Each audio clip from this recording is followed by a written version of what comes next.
Hi, everyone. This is Charles Hoskinson, broadcasting live from warm, sunny Colorado. Always warm, always sunny, sometimes Colorado.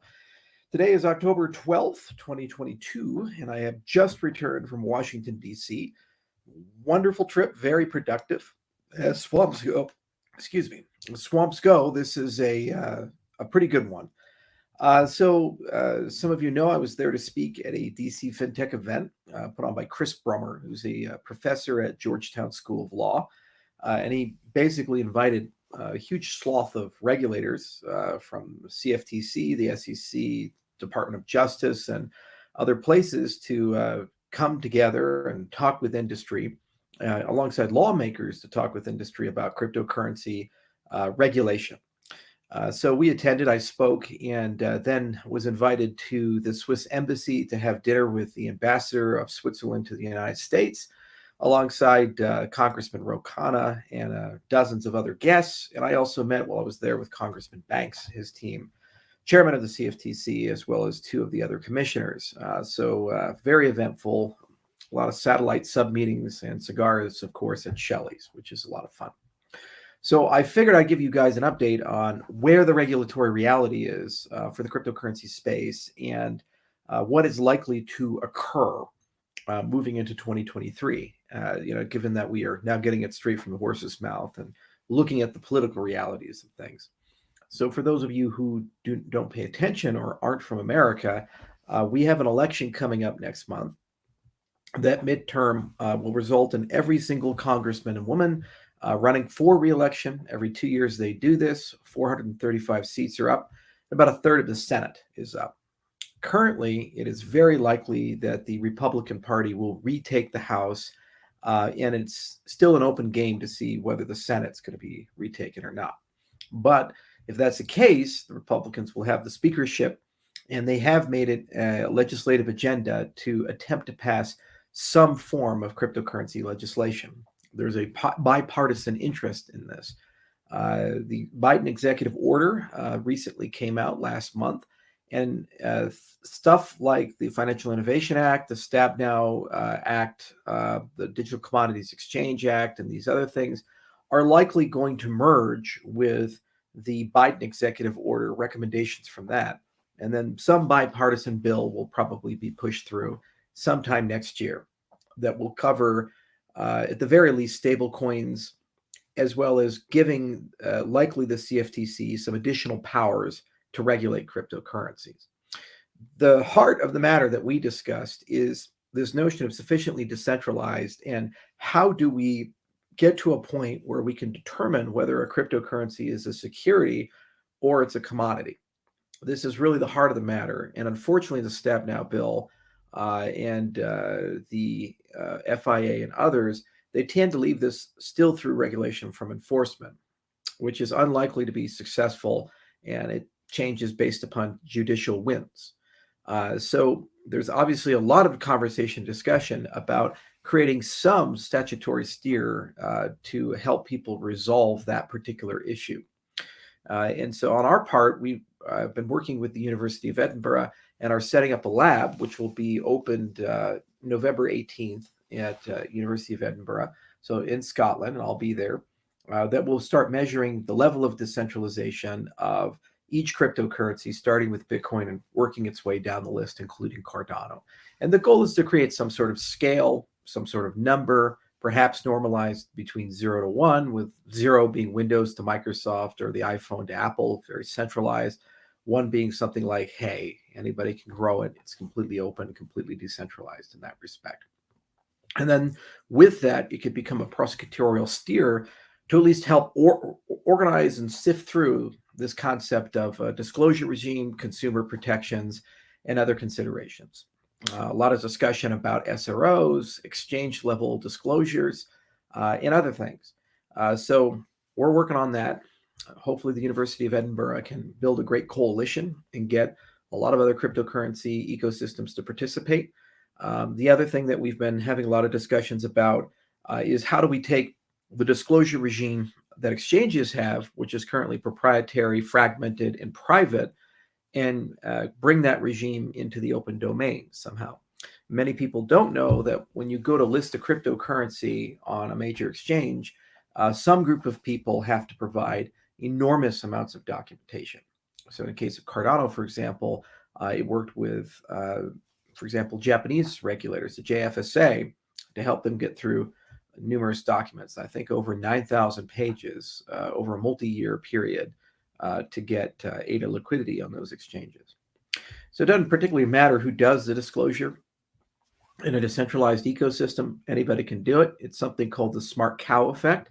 So if one cow figures out how to open the fence, all the cows get out. Similarly, whoever figures out how to bundle information about the technical reality of the cryptocurrency, facts about distribution, how the cryptocurrency works, a community member can do that, a foundation can do that, a private company can do that, basically anybody. Much like anybody can write a report on gold or oil and talk about how oil works as an industry, how gold works as an industry. The problem with this is it's a fragmented process. So what Coinbase requires and Kraken requires and other regulated entities require, they don't share, and it doesn't end up being disclosed in a public way. Blockchains are the perfect disclosure mechanism. It's a public bulletin board upon which when data enters, it's immutable, time-stamped, and auditable, meaning everybody has access to it. So these are some of the deep technicals, getting into the nuts and bolts of regulation in a post-Howey world of how would one think about decentralization, governance, disclosures, consumer protections, and other material concerns. And the other thing is that we had some conversations about the national security and ESG implications of the cryptocurrency and blockchain space. In many cases, people tend to view blockchain technology as strictly a financial asset, something that somebody buys and holds or does something with. But the reality is that it has profound implications for building resilient electrical grids, telecommunication grids, like we see with World Mobile, for example, implications with carbon monitoring, any supply chain consideration, voting systems, health record management, brokering, access control, as well as national identity systems.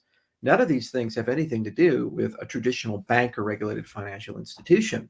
So another one of the discussions that we had was saying we need to broaden the scope of discussion around cryptocurrencies so that we understand that they do more than just one thing.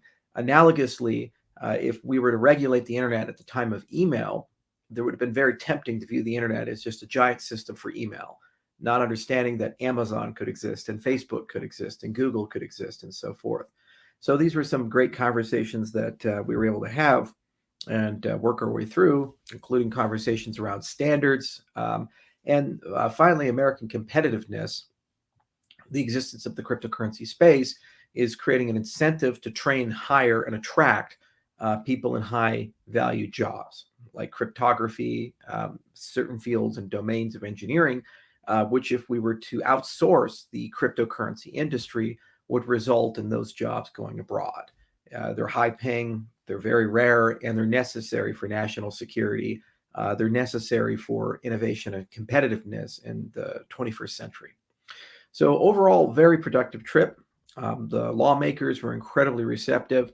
They definitely want to get something done.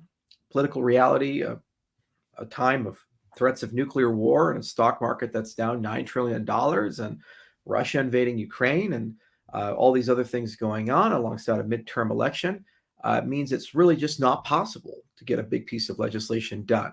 But there is a strong desire on the legislative branch and a strong desire on the executive branch side for some sort of meeting of the minds. And there are some very reasonable people that I think for the most part are actually well more than willing to try to let the industry mostly self-govern as long as the industry embraces self-regulatory organizations, standards, and some notion of consumer protections. So it's good to see all that progress. There's some very effective lobbying that's being done by several different organizations, and a lot of money is being put into Washington. And for the most part, it's reasonably good. There are some issues that some of the people lobbying are, of course, trying to now create anti-competitive regulatory arbitrage. In other words, what they're trying to do is steer regulation in a direction to protect their licensed incumbent businesses and outlaw our businesses. But for the most part, those people have yet to penetrate into proposed legislation and other recommendations. There are a lot of open questions about the nature of proof of work. So if you read the Biden executive order, in particular, there's a climate report, an energy consumption report, and there's a strong desire, especially in the left circles of the U.S. government, to involve the EPA and Department of Energy in the mining conversation, an attempt to use miners either to promote the development of alternative energies, or if they can't find a way to be carbon neutral or negative, to outlaw mining and replace it with other consensus algorithms. This is an ongoing debate. This is probably one of the big partisan wedges, I should say. And it is my belief it's going to take some time for that to work its way through. Why? Because energy producing states have an enormous excess of energy. For example, natural gas production creates flare gas, and capturing that and using it for mining is a profitable endeavor. And it benefits those states if there are dense mining operations. Other people say, well, we're wasting electricity. Why are we doing this? So that's gonna result in some tension and friction. Definitely there is bipartisan agreement that there needs to be some notion of consumer protection.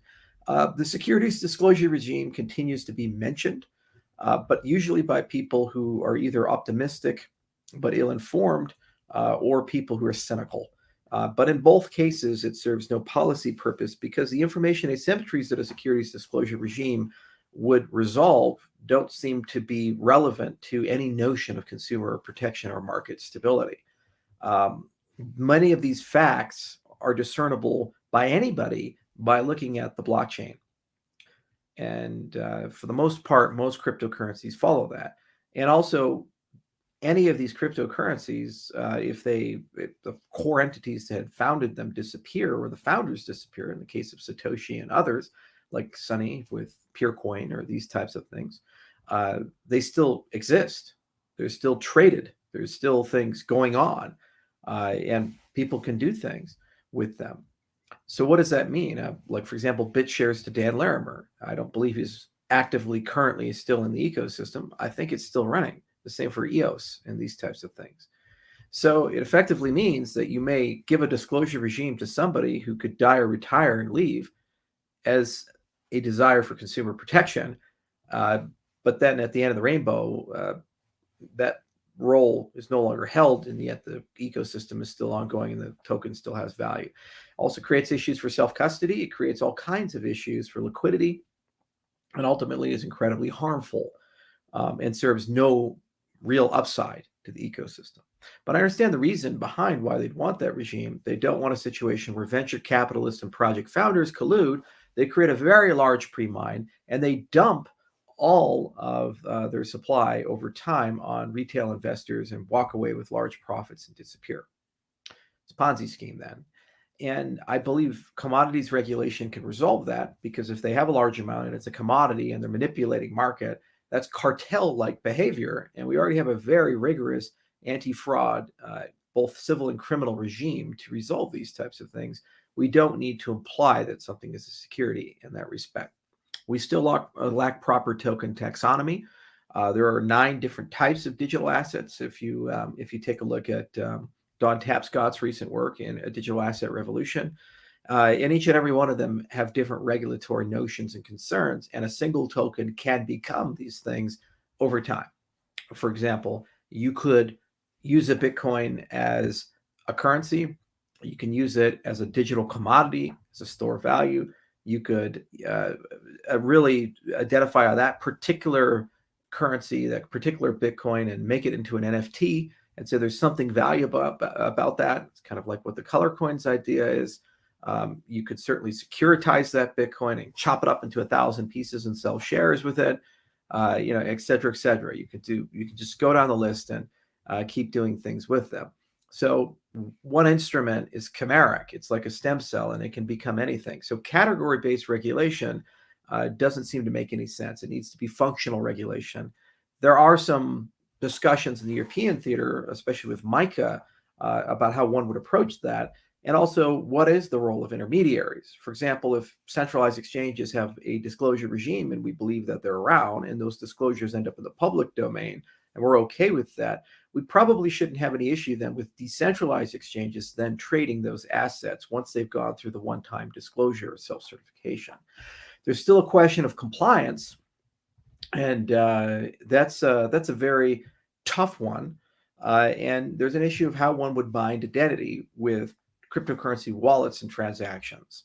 And so this is usually in reference to the FATF travel rule. And it's something that we've had a lot of discussions about. The Verite group that Circle has put together with Consensus and others is also thinking about how to apply these standards to things like DIDs.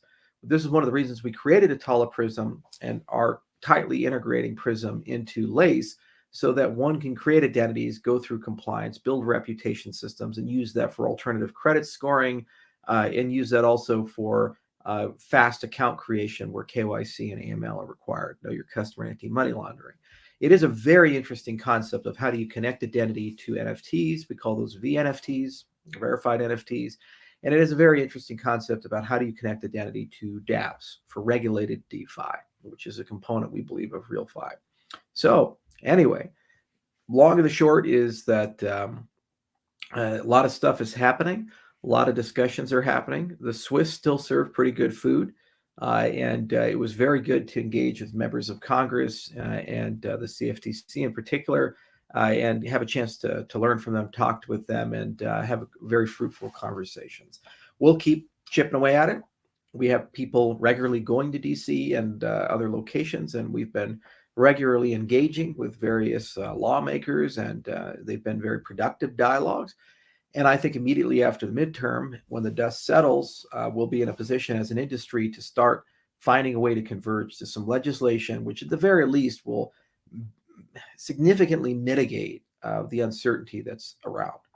There's still a lot of questions about exchanges, market manipulation, custodial standards, asset-backed stablecoin regulation, and whether to give them a back license or not. This is why we created the speedy bank legislation over in Wyoming, in anticipation of that type of regulation for asset-backed stablecoins like USDC and things like Tether. And reasonable minds will pursue. One thing that did come up is the notion of a DAO being an unincorporated association, and as a result having no corporate veil to protect the fiduciaries of the DAO, and where those boundaries need to be written. And if someone, under what conditions would someone be in control of such things and then held liable for the actions of it? This is a recent regulatory case that's come up. It's another reason why the DAO wrapper was created in Wyoming. And actually, Chris Brummer, the person who put on the DC FinTech event, wrote a good paper about it called Legal Wrappers for DAOs, which I'd highly recommend that you read. So that's another topic on the menu. A lot of topics: sanctions, compliance, custody, taxonomy, tests and tools for prosecutorial discussions, discretion, consumer protections, investor protections, American competitiveness, and use and utility in other industries. A lot of stuff on the menu. It's a very complicated, very nuanced conversation. Glad to be part of it. Glad to be working with people, and I think we'll get it done one way or the other because it's necessary for us to get to the next level. As many of you know, we want Cardano and cryptocurrencies in general to become the financial operating systems of the world.